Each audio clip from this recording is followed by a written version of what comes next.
Uh, well, welcome everyone to the October meeting of Darien TV79. There's actually a lot of things to talk about tonight. Jim, do you want to give us a budget update? Yeah, budget is continuing apace. We are still underspending, obviously pre-COVID levels. We were granted, I think, $2,000 less for operating money from the town this year, because we came nowhere close to spending what they had previously allocated, and I thought it was politically a smart move to be able to say we can get by with less.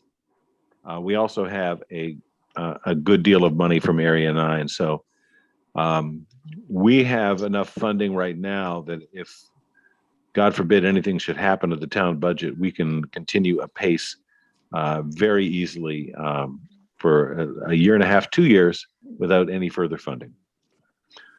So that's the good news. Yeah, well, it's the technology. So why don't you just jump into the programming? Okay. I sent everybody the quarterly report that I presented to the Board of Selectmen last week on the 25th, I guess. Well, whatever it was, last week. And just a couple of highlights.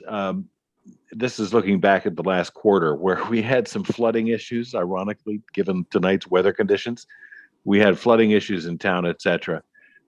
This time, unlike times past, what I did was I took Jamie's nightly code red text updates, and I turned them into an update that ran on TV79 as a crawl with some eerie sounding music behind it, and it ran between each show. So we were, kind of keeping up with what was going on. They were all dated and timed, and as she updated them, I took the old ones out as well too. The 206 audio video project. I am pleased to say that's in the technology area. Your next thing is fine. the NCC relationship. NCC? Fine. And then the League of Women, then the League of Women Voters. Got it. I don't have the agenda in front of me, just my report. The Ncc Student Project. I had an idea this summer to reach out to Norwalk Community College and the Darien High School and offer a prize for student-produced bumpers, anything between 30 and 60 seconds, with a lot of photography around town, capturing the best of Darien, produced however you think is best, with a standard logo and tag at the end.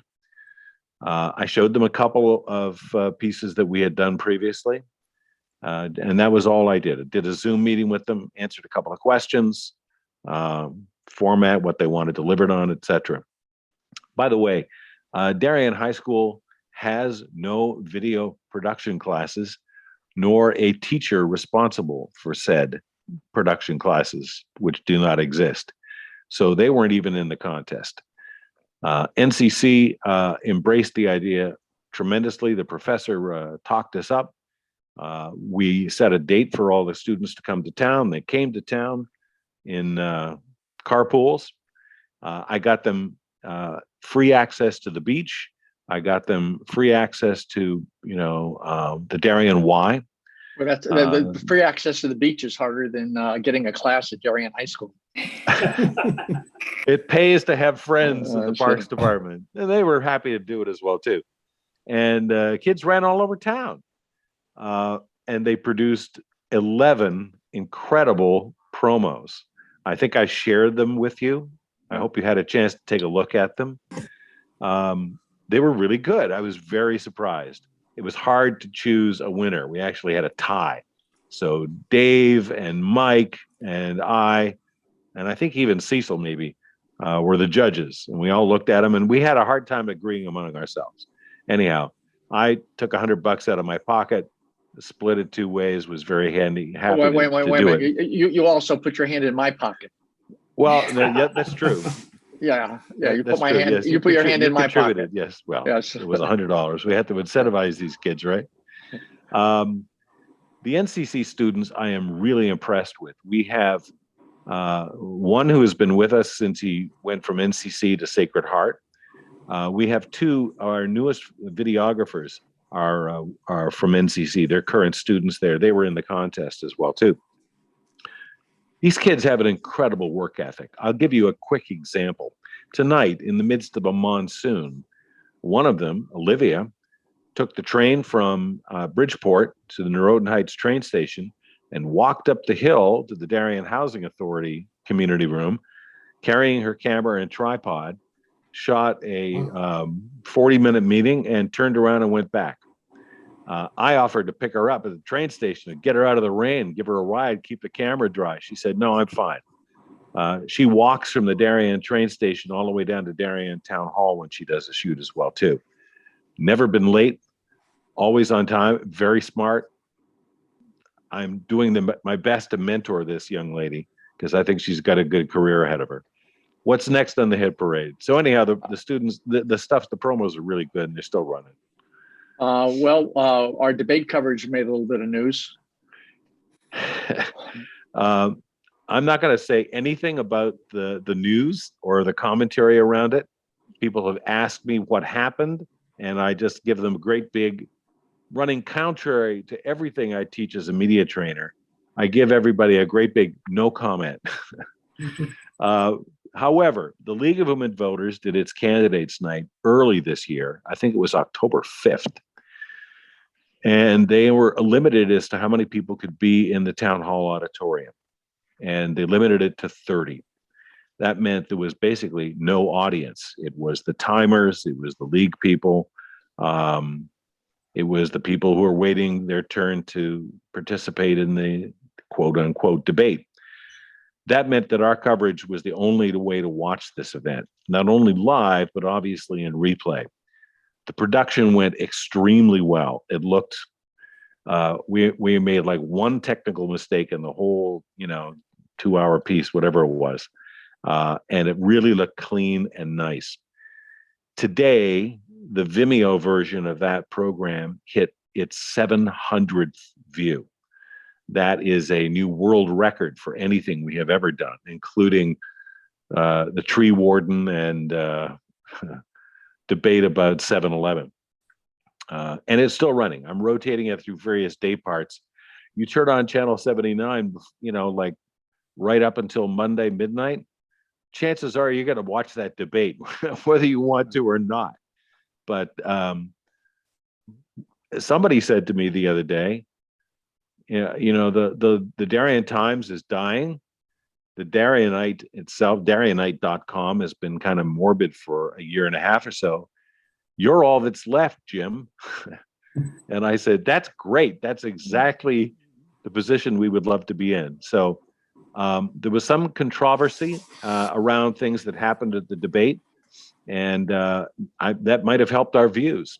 Good. But maybe people actually watch the whole meeting and learn something, But technically, the League of Women Voters own the copyright to that video, correct? As opposed to any town meeting that we do, we own the copyright, but the League of Women Voters own the copyright to that, and we had to sign something for permission to carry it. For the past, so this is, the League of Women Voters Candidates Night is the thing that we started our coverage with 16 years ago, Deaver and me. And we have done every single one of them since.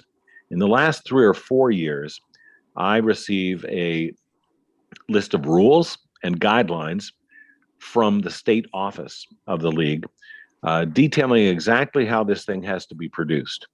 You can't put one person sitting in front of a flag and the other person sitting in front of a dumpster. Everything has to be equal. The lighting has to be equal. That's why, unfortunately, we ended up having to share 2 gooseneck mics because there were 4 candidates and we only had 3 mics. I thought of putting a different mic in front of some of the other candidates.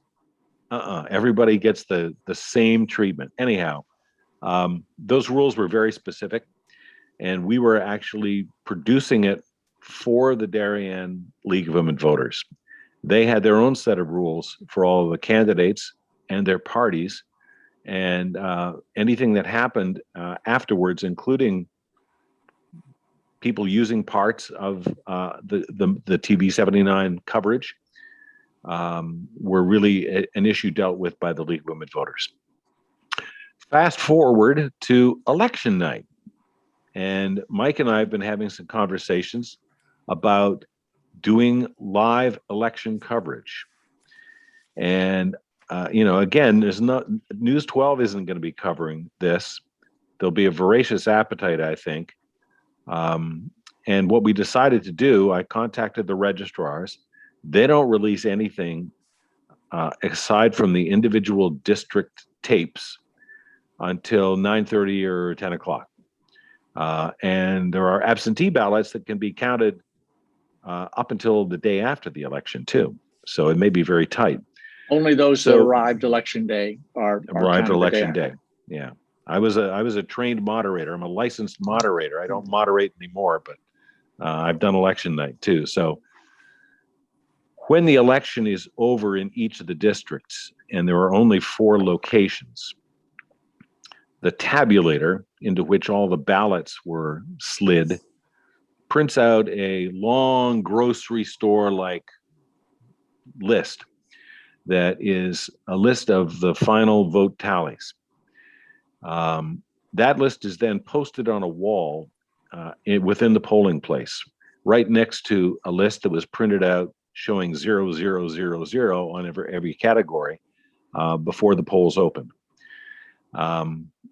We thought about sending our own runners down to capture that information, but I also realized that the Democratic Town Committee and the Republican Town Committee would certainly have people there doing that to send their results back to headquarters. So I reached out to the chair of each of those and said, hey, would you share your results with us when you get them so we can put them on TV79? I have heard from the Democrats who said, absolutely, just remind me on election day. I have yet to hear from the Republicans. Oh, P.S. I also copied the first selectman candidates from each of those 2 parties. So I could probably make a call to one of those and ask them if they could get their party district chair to cooperate. I'll send Alex a note tomorrow. Yeah. So I'm thinking about how to produce this and keep it looking fresh. And I have an idea. I mean, I'm not going to go into all the details unless you're really curious. I think I know how to keep it moving and still be able to update the numbers without looking like I'm in NBC's Election Central in 1964, writing numbers on a blackboard as the numbers change. I don't want people to see behind the screen and see what the emperor is up to. But I think I can make it look nice. We just do the contested elections, which are for a selecting Board of Education and 1 RTM district. Yes. So I'm going to do the reports by district, and I'm assuming that if both parties cooperate, what they're probably going to do is just take a picture of the tape. So I'll have that picture in front of me. And if I get different numbers in the same district from the Republicans and the Democrats, I'm just going to, slap both of them up and say, this is from the RTC, this is from the DTC. But I think if I have some templates ready in advance on PowerPoint, I can slap in those numbers pretty quickly. So that's the plan for election night. And I'm going to, start cranking out some promotion for it with the program guide. As well, too. As of 2 years ago, turnout was 27.4%. And 2 years ago, what did they say in the department heads meeting? They had given at the day of the department heads meeting 2 years ago, they had given out 70 absentee ballots, and to date, they had given out 750 absentee ballots for this election. So I think turnout's going to be a little higher than 27.4%. Yes. Also, remember that a lot of those absentee ballots are people that decided not to go to the polls and may have used one of the party's pre-prepared absentee ballot applications. And the law has changed. You do not have to be literally absent from the state to be able to use an absentee ballot. So that may have increased that traffic as well, too. So it may take them some time to count those absentee ballots. And if it's a close contest, the final results could well not be known until the next day. Cecil will Stay be, I'll give you, tuned. I'll give anybody have any thoughts on our Yeah, election? I'd This is the love some, first time we've ever done it. please. I'd love some feedback. Carrie, what do you think? You doing election night coverage? Not per se. So if you need some help, you let me know. Okay, good. I heard the guy is going to be at the board for I was going to say for New Jersey and Virginia. Kornacki. Steve Yeah, Kornacki is going to be doing New Jersey and Virginia. Yeah. Good. So Jim, I'll give you a break and let Cecil talk about the website before we go back Please to do. 206. Got it. Well, as I'm sure everybody knows, we have released our website and have been getting pretty good traffic. It's organized so that folks can get to meetings of specific boards or commissions or RTM committees. There's also some community concern stuff up there. Community matters. Community matters stuff. And it seems to be going fine. We haven't had any failures. We've had several people sign up for the program guide through a sign-up guide that's on the website. And there's not a lot else to it. I'm hoping everybody has seen it. And if you have any suggestions for it, be sure to share them with Jim, because he will share them with me for certain. Does anybody have any questions about the website, or if we have further plans? I'll ask a question I know the answer to, but I think it'd be useful for everybody to hear. One of the things that we were testing on the website was search. And we decided not to put that there. And I'm wondering if you could explain, Cecil, from a technical and a realistic point of view, why we were not able to put search on the website.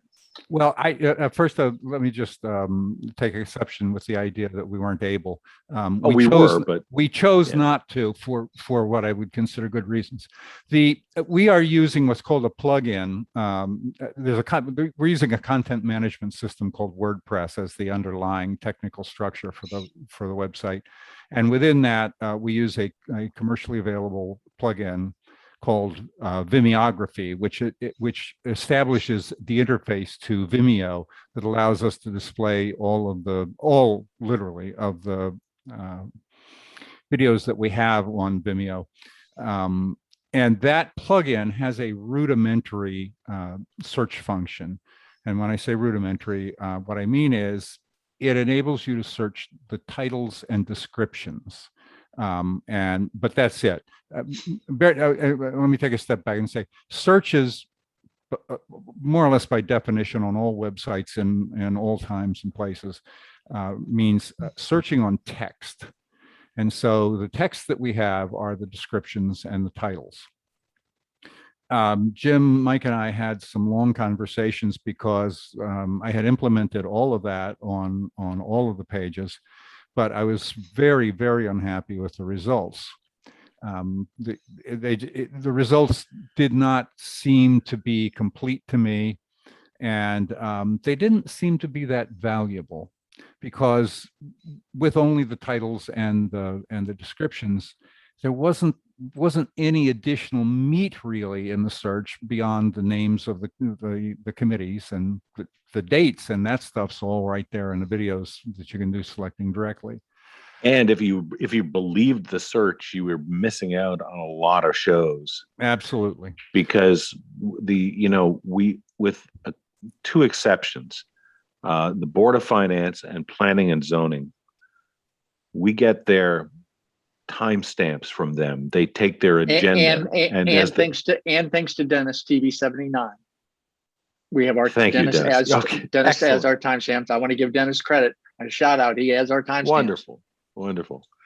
So what does that mean, to timestamp? That means that when we post the video of the meeting on Vimeo, I post a link to the agenda, but I also paste in those timestamps, which says basically you can jump to exactly the part of the meeting you're interested in. If it's P and Z, I don't care about the first three items. I want to go to the one where they're talking about my property. And if it's a keyword search and it's pasted into the description, search works. But if you don't have that, and you're looking for something like flooding, you're going to miss out on all the planning and zoning committee meetings, all the EPC meetings that dealt with it. So I absolutely agree that Cecil, we tested it, we found it wanting, and I thought rather than disappoint people or mislead them, I agreed with the idea about taking it off. So I thought thank you, Cecil. I thought it'd be very frustrating. Now, having said all that, I've been thinking a lot about search, and what people I think would be interesting to search on is what is actually being discussed in the meeting, not the agenda, not the minutes, but searching the text of the actual meeting. And the only way to do that is to actually produce transcripts of the meetings and then store them online in a searching database. How about captioning? Does search look at captioning? That's exactly the same. The only difference between captioning and what I'm suggesting is that the captioning is streaming across the bottom of the video, but it's the same text, and you're just searching text. Now, interestingly, there are some things that one could do right now. If you know a specific meeting that you'd like to find something that happened in the meeting, YouTube does have the ability to search the captions that they have added to meetings. And they'll provide the transcript for you too. And it's not a proofread transcript, but it's but it is searchable. Yeah, it is searchable. Longer term, there are a couple of products. One's called Otter AI, and another's called, the Script, although that's more for podcasts. But there are services that will accept video streams and produce transcripts for them. And it would be an interesting thing to apply that software to all of our meetings, really, and produce a searchable database. And I think that then would have insanely good value. And we rather than using the plugins built in search, we would simply add a search box outside of that that would search on the transcript database. That requires some exploration, not the least of which would be, hey, can we afford this? I would like to make a motion that we anoint Cecil with the task, responsibility, and pay you for your hours to further that search and see what else is out there that we might be able to use. Well, I certainly would be interested in doing that. And, I think a quick evaluation of it would be very useful. I would probably start with Otter AI. It requires a monthly fee, which is, as I read it, if memory serves me, it's $20 per user, and a user is entitled to transcribe up to, believe this or not, 6,000 minutes per month. And 6,000 minutes is a lot of minutes. I wouldn't be surprised if that wouldn't cover pretty much all of our meetings. Maybe not, but it would come pretty close. So I think it might be worthwhile to take not an annual subscription or anything like that, but a month-by-month subscription to test this and see whether, there's a lot of other stuff involved in it, like where do we put the text once we have it, to make it searchable. And, can we bolt Google search right onto the front of whatever that database is? I think we can. And I think that would be, really useful for our viewers. Well, let's find out. Sean, do you have any experience in that area or know of anything that we should be looking at? Not specifically. I mean, I think it's good. We should look at the plugins that are available for WordPress for that type of content. And Cecil, I have a question. So this Vimeo plugin, does it actually create like posts or pages in WordPress for each video? Is that how it works? Essentially what it does is to plant the videos into existing pages. Gotcha. And we layer in the title, which we pull straight out of the title of the Vimeo. So it looks like every video really has its own page. Gotcha. Yeah, and I agree. The full text is where you want to go, but like a generic search plugin for WordPress doesn't work with the Vimeo plugin. Is that Right. correct? It doesn't, and I'll tell you why, because we are not actually hosting any of the Vimeo Right.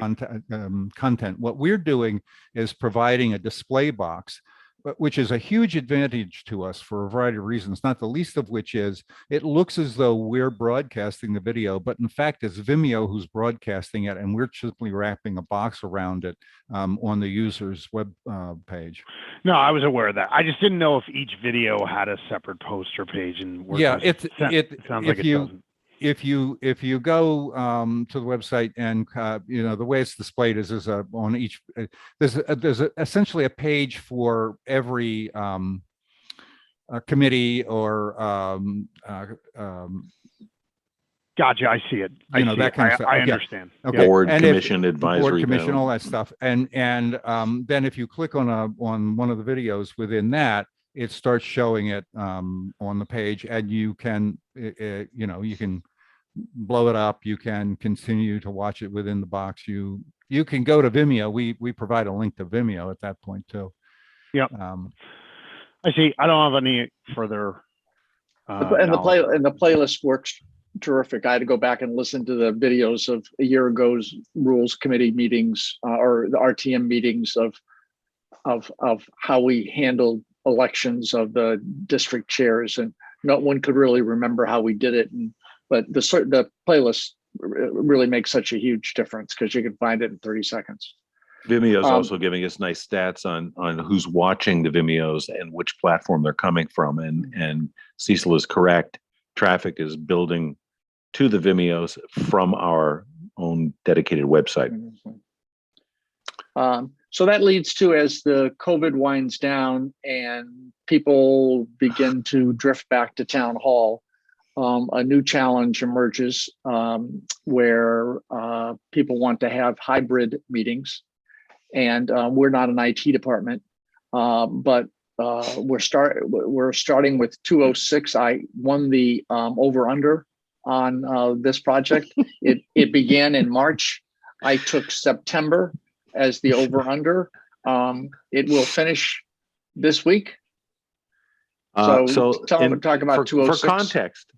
For context, in this early, late summer, early spring, we got an Area 9 technology grant to buy 3 monitors, large flat screens. One is mounted in the lobby. As you walk in, it's on the left, and it's always showing our whatever we're sending as a signal. On the right, the town bought an identical monitor, which now has a very nice crawl of a directory of town services, pictures of Darien, and updates PSA's calendar items. So looks very nice coming in. The other 2 monitors were mounted in room 206. One against the wall behind the dais, kind of up high and angled downward, and the other on a cart, which last night was used in the back of the room so that the people were they could watch the presentation being made by the person at the podium using a laptop, and it was displayed both on the monitor behind them as they're sitting on the dais and in the monitor at the back of the room. And the PowerPoint looked fabulous. The other great thing was that whatever's being displayed on those monitors is fed to our booth as a video signal. So we were able to show those videos as they were being changed and discussed in the room itself. Previously, we used to have to get a thumb drive from a presenter, make a copy of the video of the PowerPoint, run it on our own PC, and try to stay in sync. Problem solved. The other potential of using those 2 monitors is to use them for hybrid meetings, where if there were virtual participants in a meeting, they would be displayed on one or both of those monitors, and they could be heard and participate in the live meeting in the room itself. Mike and I tested out a loaner from the Board of Education, a device called a Meeting Owl. to see if that would be a useful way to allow the people who are on the virtual end of the conversation to see what was being said and the people in the room that were meeting in person. That's the kind of hard part of the whole equation. It didn't work terribly well. Town administrator and first select women have been doing, I guess, well, how do I put this politically? They've not been encouraging people to hold hybrid meetings. The few attempts that have been done at hybrid meetings, one in 119 last week, proved to be very problematic. So we're not quite there yet if somebody like planning and zoning wants to go to a hybrid or, in person. They've been doing very nicely, thank you very much, using GoToMeeting. And their business has been, conducted very smoothly, perhaps even faster than in person. The Board of Education. So we're going to see what happens. The Board of Education has done a very good job in setting up a hybrid format, and they spent some money. And again, it goes to an IT problem, and we outsource our IT from the Board of Education. So it's an IT problem, not a TV79 problem, but it is one that's solvable. We're doing with the DCA. We've created a hybrid format, and it costs some money to do. It's a question of, in April, will we be still doing hybrid meetings? That's when the governor's executive order requiring the potential of hybrid meetings expires, and we'll see what happens, whether it's renewed or not. What's your over under, Mike? Pardon me? I said, what's your over under? Oh, I don't know what the governor, but we're having RTM. There's a large group for the RTM that would like to have our meeting on November 8th live, but there's a portion that are not ready yet, and without a alternate solution, they're really disenfranchised from being able to vote in their district elections. So we're that's a very complex meeting too. It's a complex meeting. This is, but there's a lot of interest. I mean, in our meeting in January, would you, if possible, would you prefer to do it in person? Sure. Let's say who knows what's going to happen by January, right? We're just living this like the Blight Committee. They come in every time and do their meeting live. So there have been groups. Beautification has been meeting in person in 119. Monuments and Ceremonies meets in person. And they wear masks if they're in the room together. If you're in town hall, you have to wear a mask. So if they meet with masks, that's fine. But let's see how it goes. I can understand the town's position. I believe there will be there is a future for this hybrid technology. Maybe not as participants in meetings, but certainly as presenters in meetings. And I think that the 206 is now wired very nicely. If, for example, some developer who's up in Hartford wants to save himself a day's agony and not have to come down in person to present to planning and zoning, you can do it very easily virtually. So this technology the genie's not going back in the bottle. Genie's outstretching its muscles and having a good time so far. Yeah, I just don't know. A couple other things I want to tick off, and because I want to keep this thing moving along, if I could, just not on the agenda, but apropos of these things. Our program guide has reached record high open rates. We're still at 1,100 subscribers, but we've been averaging about a 32% open rate. It's now been 39% in the last couple of weeks. That plus the viewership on the Vimeo of the League of Women Voters Candidates Night makes me think that the electorate and the citizenry is tuning in and is actively involved in their town government, which I think is great.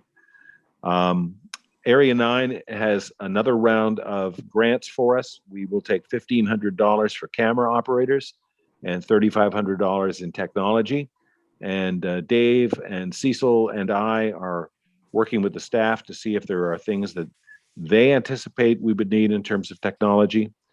And other things that Mike Phyllis, our vendor who's been installing the new system in 206, might also think he needs as well. The money will be spent. We've been invited by the Bicentennial Commission to include some video memories in the time capsule, which is going to be established and not open for 50 years. I said I will give them an SD card and a USB thumb drive, and pray that somebody knows what those things are in 50 years. We're going to put all the coverage that we did of their meetings, the kickoff in town hall, the remote events that they did over the summer, and this past weekend, Heritage Day. There were 3 events at the museum, at the Mather Homestead, and a play done on the steps of the First Congregational Church. We did our first ever 2-camera shoot of the play. I got Alyssa and John. They synced up by hand slaps at the beginning, and one did a wide shot of the play, and John ran around getting close-ups. And Cecil has undertaken the task of making it look pretty and merging it all together. Way outside my pay grade for production skills, so that'll look nice. That'll be on the thumb drive and the SD card as well too. I'm impressed you meeting. signed up for the 2-camera shoot. Yeah, I thought it was worked pretty well. We'll see. You saw the. I haven't seen all the videos, so you've seen it. Looks okay. Good. Go to meeting. Again, stepping back into this hybrid world of virtual versus real. The town has been using GoToMeeting accounts, some Zoom accounts to handle all their virtual meetings. And proficiency has been developed with some people who know very well how to moderate and record and handle their own committee meetings, etc. That's been going well. Planning and zoning, which holds very long and very important meetings of planning and zoning, environmental protection, architecture review board, zoning board of appeals, has asked for our help, and we're more than happy to. They had actually a staffer who was kind of handling the moderation of the meetings when he should have been probably more deeply involved in reporting to the commissioners. So thanks to Cecil, we have trained some of our videographers who are now GoToMeeting. What was the phrase you used? Something in our conversation yesterday. Animateurs. Recordistas. Recordistas, yes, they're the recordistas. So they babysit the meeting. We pay them. They start and stop, and if necessary, they can, moderate and mute people and allow people to use their cameras. That's all I got. That's enough. The one thing is we are coming up on the end of the year. I will send out a note tomorrow with Linda O'Leary's email address, who is the assistant to the first selectman and I think town manager. And you have to re-up every year. We have to be reappointed every year. So they want to have the list for the new selectmen to come in. To the first thing they're going to have to do is approve everyone's position on all of the non-elected commissions that exist with the town for January 1st date. So tomorrow I'll send you Linda's email address, and if you want to re-up for next year, send her a note and copy me. And if for some reason you want to leave us at the end of this year, let me know so we can begin to look for a replacement from the appropriate political party that you represent. Although we or don't have unaffiliated, or unaffiliated. Anybody have any questions, thoughts?